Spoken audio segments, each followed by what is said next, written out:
Nigerians are really, really crying out. I got a call from Ojaodon, very close to the southwest of Nigeria this morning. And the individual that we sent message, as usual, we try to help the little that we can help, especially as the Christmas get closer, to pick up one or two things. Well, he actually woke me up to say, Oga, which means the boss, things are very expensive, and I say, well, what do you want me to do? Do you want me to, to call President Bola Tinubu to control the price that we are now? Take me straight to, the next, story that we have. Domestic borrowing also jumps to 134%, rises to 52 trillion naira as we speak to you this morning. The total domestic debt stock may have risen by 133.95%. That is almost about 51.96% towards the end of 2023. This is coming from the Director General of the Debt Management Office, Patient Oniha, while speaking to the CNBC Africa on the sideline of the discussion for the establishment of African debt. The question is, was it debt that should have been avoided? Some of those debt that we end up putting out so much when it comes to borrowing. Nigeria is borrowing a lot, but the question is, have we used those borrowing for the purpose of what we said we were going to use it for? And the question again is, domestic borrowing threatens Nigerian economic stability. IMF, the federal government incurred 950 billion new domestic borrowing in the Q1 of 2022. We have facilitated 802 billion domestic borrowing. Many Nigerians will be asking, since all this borrowing, what has it made in terms of transformation in the country itself? Well, interesting. What has it made? Because we don't mind the borrowing, but the question is, what are we getting out of that borrowing that seems to be going on? But listeners, this is all coming away from Star Radio UK, your favorite African and Caribbean radio station in London. What is your good Adela here? So don't worry, Ghana. So we still come and ravish you and okay, we hear you, Olusegun. Okay. Now let's move on. Let's move on to some of the other stories that is making the rounds there. Now, we need to talk about what was happening in the rivers yesterday, and they were saying that there's been an agreement because there's been a peace brokering that was done by. He actually woke me up to. There's a weekend Fubara feud. River elders, leaders are rejecting that Abuja, rejecting the. And I said, well, so what do you want me to do? Do you want me to, Is it true? Was there a peace deal broken? Or now they went back and decided we don't agree to whatever terms that have been agreed on? What do you think? Well, it seems that the issue between Rivers State is still not being resolved as much as the presidency doesn't want it to continue to be escalating, and that. Many individuals, many stakeholders, are still not satisfied. Like you said, we talked about it, during the program yesterday. Rivers State, like you said, have rejected Tinubu's intervention, saying that the decision is an executive rascality. What does that mean? According to the Rivers State elders and the leading, including a former governor, Chief Rufus Ade George, and the former deputy governor, Gabriel Toby, have rejected the President Bola Tinubu's intervention in the political crisis rocking the state. The elder expressed worry that the intervention may have worsened even the crisis in the state itself. They state this in a communique read to the newsmen, yesterday. Wow. So, no, they didn't agree to whatever. Maybe they thought that maybe the president should be whatever. But do you think that still the peace, though it came from the top, is something that has been accepted by all of them?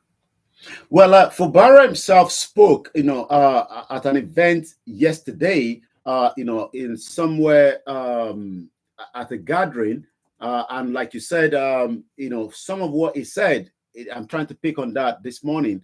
Like I said, this is still the finest African and Caribbean radio station in London. It is exactly 14 minutes past, as the situation between Similailai Fubara.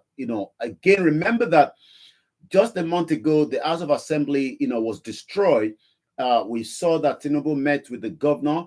Are we going to see peace in that particular state? Like I said, people are still very crisis continue. But like I said, Fubara himself says that, LP says that, they've dropped all petition against Fubara elections.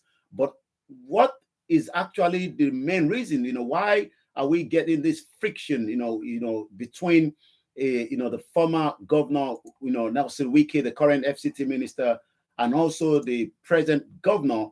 It seems that there is more to it. It's all about, the godfatherism. People say, it is played around the world, even within the churches, even in businesses as well.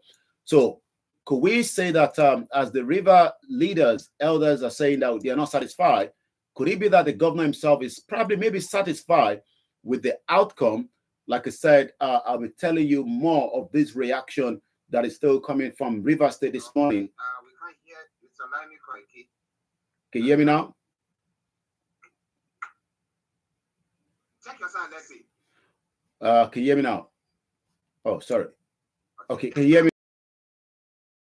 It seems that the situation is still... Again. Yeah. It seems that the situation is still very, very tough, from River State. From my end, trying to see if I can monitor the mic. Okay. Yeah. Okay. Listeners, it is Star Radio UK. Mr. Laimi Koiki and North London Studios, Samachi here in the South Studios. And we appreciate everyone who are joining. Olusegun, we're here to discuss things. We look at things in various forms. Now, if you're looking at it from a different point of view, and I'm looking at it from a different point of view, we want to come out not insulting each other. Yeah? Good. So if you think you don't agree with what we are saying there, feel free, make your statement, but don't come in, insulting. Yeah? Okay. Thank you. I know that we have scholars and gentlemen on this platform. That's why we bring that to you. All right then. Okay, let's move on. Now, in other stories making the rounds this morning, we have Wike, who is ordering a demolition of Abuja community to make way for presidential fleet. Now, he has his own backyard where there is trouble. Now, he's come to Abuja where he's been made a minister for the FCT. And then he thinks that the presidential fleet, that they need more space for it, so they need to demolish some people. Is it some people's edifices or buildings, or is it state property that they're going to be demolished there? You know what I mean? Well, since this administration and since Wike took control, it won't be the first to be the minister of FCT. Rufai, the former governor of Kaduna State, was one time in that position during the PDP. But it seems that Wike is generating a lot of conversation because it's taking down buildings and like you talked about it, he wants to expand a little bit of the presidential fleet. I think what we are saying is that because he's a very different individual. Remember that he's coming from the PDP to become part of these cabinet for the APC. So that also is also making a lot of discussion. It seems that the president believes in him, and that is the reason why he has been given this particular position to work on. But since Wike took office as the FCT minister, it has been one thing or the other in terms of those that have properties and land, and probably, like he says, it seems that Abuja is almost turning into a slum like Lagos State. Okay, maybe he's doing his best there, but if he is not, we'll be following very closely and we'll let you know. But listen, it's Star Radio UK.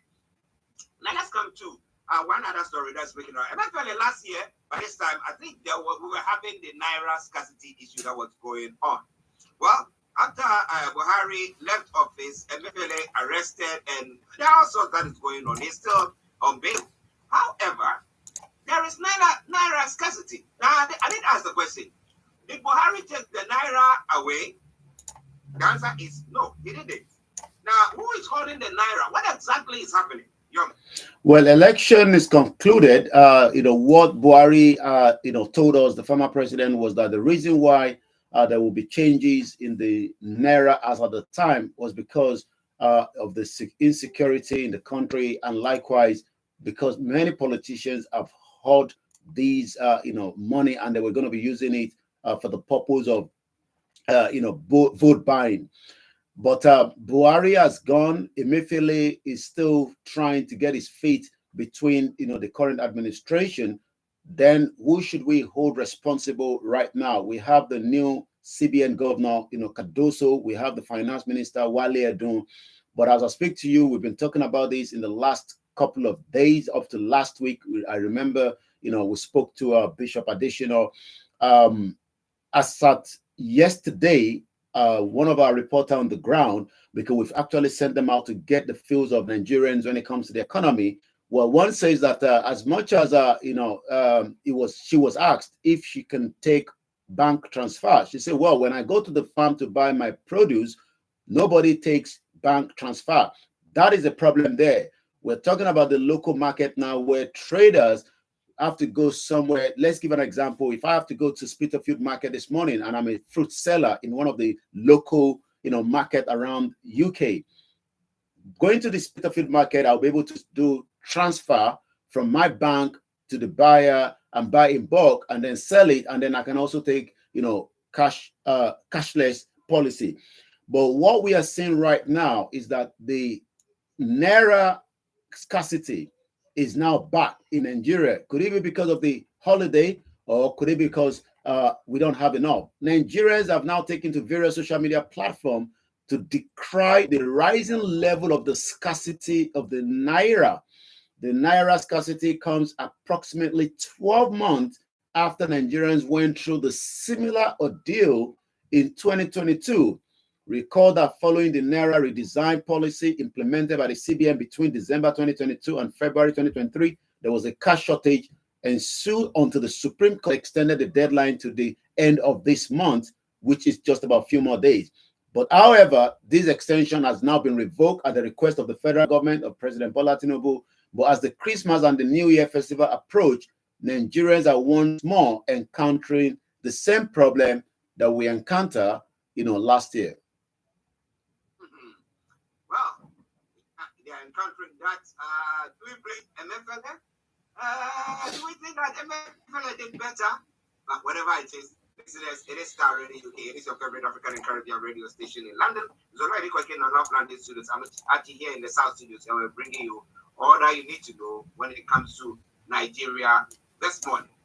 It's now gone 11:22, and I'll hand over to Yomi for the rest of the stories and what is happening on social media platform. Over to you, sir. The soldiers are earning less than 50,000 naira monthly. I paid 1,200 daily as an operation allowance. This is coming from the defense chief. We've talked about the welfare of securities agencies in the country, be it the police, the army, the navy, the air force. And the question remains is if you calculate 50,000 naira with the exchange rate this morning, it's probably just less than 40 pounds. So the question is, is that enough, for the average soldier in the country this morning? But the Chief of Defense Staff, General Christopher Musa, has revealed that military personnel are paid 50,000 naira monthly salary, while he and the other officers, regardless of their rank, are paid 1,200 daily as operation allowance. Mr. Musa disclosed this while speaking about the welfare of soldiers on one of the mainstream media on Tuesday yesterday. The issue of cash allowance, where we feed anytime we're on the operation. I, as a general, I am being paid 1,200 per day with my soldiers. From the first general to the last soldier, it is the same amount. That is what we have to manage. My soldier collect less than 50,000 naira as a monthly salary. We all know the situation on the ground. My appeal is for them to have a salary that is worth of the work they are doing. We deserve to have that so that it can encourage them to, to what they want. Once again, this is the Star Radio UK, the finest African and Caribbean radio station in London, as we continue to give you all the updates coming out of Nigeria this morning. Let's take you through some of the other headlines coming out this morning. Back to you in the studio in just about a few minutes. Once again, there is more when it comes to as security continue to be top notch, especially as the Christmas is now less than 5 days. Police have literally banned street carnival and the fireworks in Osun State. Governor Yusuf submit nominees for the State Electoral Commission is coming from the other news as well. Also, Governor Adeleke light curfew on warning Ifon, Ilobu communities after what we call another clashes. The question is, why are we getting these clashes? Well, it's always over because it's always happening because there's a land dispute. The governor of the state, Adeleke, that have now issued this curfew to these two communities, and let's hope peace will reign. When it comes to land, I'm not too sure why we have these, but the problem is because if we don't have a system where we don't know who owns each of the land, most of these should have been documented digitally, but it seems that that is not the case in Nigeria. So this morning, as I go back again to Osun State, two-story out of Osun State, as one says, you would not be able to have any street carnival in Osun State. Also, the governor, which is the one behind us right now. Let's see if we can get that adjust properly. Once again, we call him the dancing governor. He loves to dance, and I'm sure many of our listeners will also remember that he's also an uncle to Davido, one of the finest artists coming out of southwest of Nigeria. Governor Ademola Adeleke of Osun State has lifted the curfew imposed on Ifon and Ilobu communities square to a near perfect semblance of peace and orderliness that has returned to the warring communities. The governor also said the curfew will be lifted today to enable everyone to go out their normal activities without any restriction of any kind from the two communities. This was contained in a statement by the Commissioner of Information and Public Enlightenment as well this morning. We take one or two more as well, from the network, and then I'll be telling you what is happening on the social media as well. This as well. Yesterday I picked on that story. It seems that we can only give a little bit brief on it because it is not yet something that we can expand. But I can confirm that the NCA, the National Crime Agency in UK, have also I've also charged an ex-bank director, Adetunji Fadenose Jones, with bribery. The NCA here in UK suspect that he accepted bribes, including money and a vehicle, while working for the First Bank in UK. First Bank is one of the banks that many Nigerians have known for a very long time and is still in operation. But the National Crime Agency in UK have decided that they have to, charge this individual. He actually appeared at the Westminster yesterday, on the 18th, which is 2 days ago.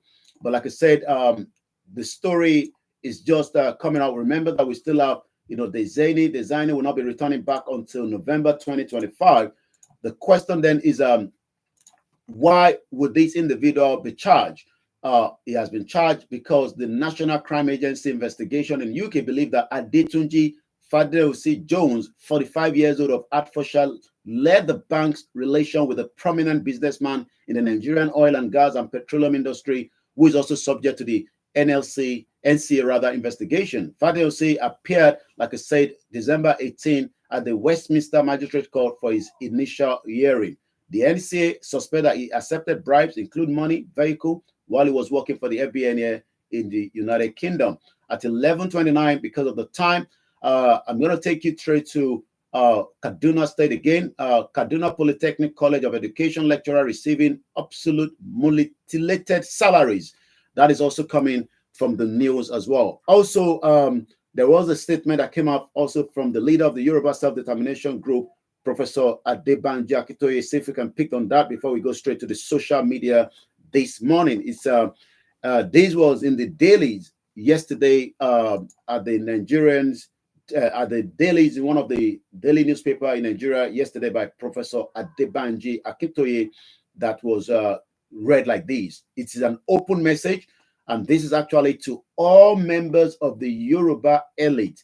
I'm going to pick just a little bit out of it, but probably later on during the Naija Voices, we will read everything through. Remember that the Yorubas are still campaigning for the right to self-determination, just like the Biafra. The Prime Minister, government in exile of the Biafra, Mazi Simon Ekpa, has literally also released a statement to all the Biafrans that are planning to go home to avoid traveling, send the money to their loved ones. That would be much better because of the Islamic State and the terrorism that is still taking place in Nigeria. The same thing the FCDO has given advice, 21 states out of Nigeria, 36 states, you should not be traveling to that. But what is the message coming from the leader of the Yoruba self-determination this morning? It's all about the open message. And it goes like this. This is a special message at the beginning of this December 2023 to all members of the elite of the Yoruba people, to the academics, the intelligence, to the intelligentias, the business captain, the professionals, and also the high places, religious leaders, Muslim, Christians, and also Isheshe. The political leaders, the holders of the public office, the whether elected or appointed, the traditional obas and the chiefs, etc. as well. The picture of the Yoruba struggle to survive, to free itself, and to go forward to prosper looks jaggy today. The reason is that the Yoruba elite have kept away from their nation's struggle and have essentially abandoned their people. Our Yoruba nation situation is very similar today to that of the Armenians, whom the Turks exterminated in 1915 to 1916.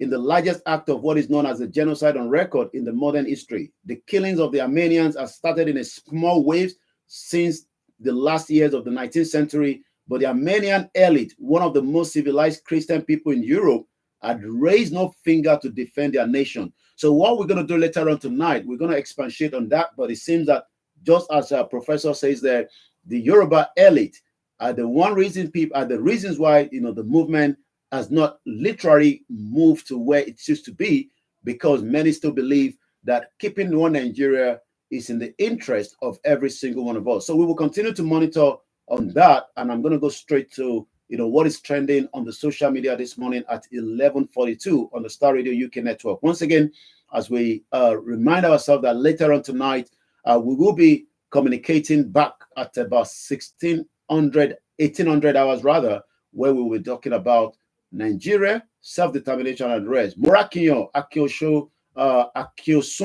at Morakinyo says Nigerian leaders and the security forces are also very bad. We have been ruled by mafias that don't care about our lives before. If not for this country, waiting Nigeria they find at South Africa, and is actually responding to an article that says that Nigerians in South Africa protest against police brutality, extrajudicial killings of the nationals, and destructions of their property.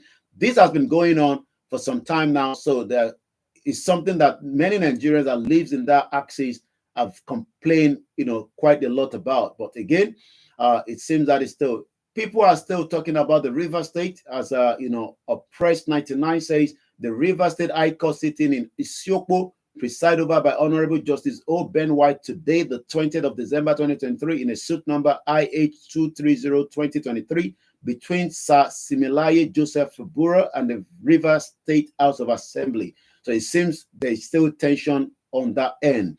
Also, Ademola at Ogbeni Demola, an African child being displayed in the Human Zoo in Brussels, Belgium in 1958. Very terrible picture that we'll probably not be able to share.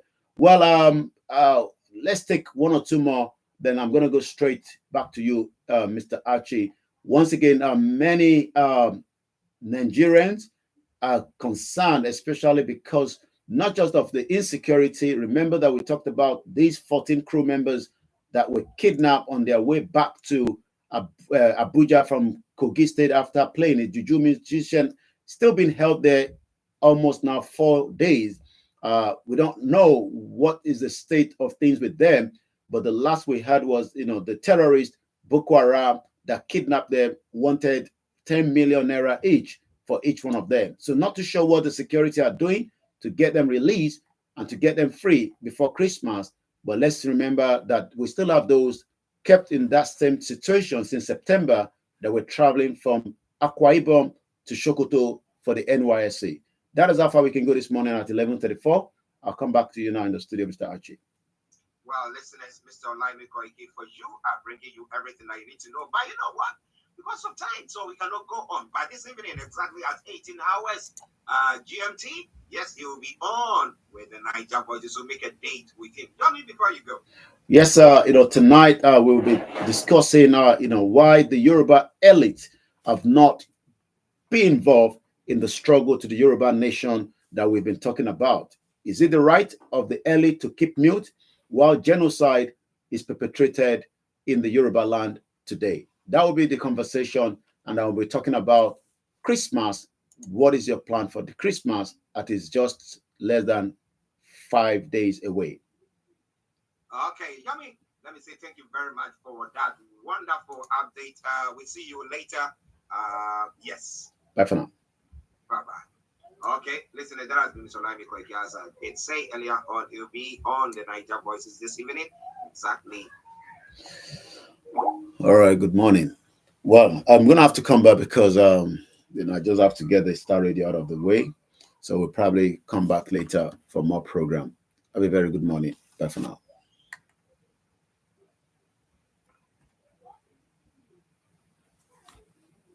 Okay, we're going to Darapwa more.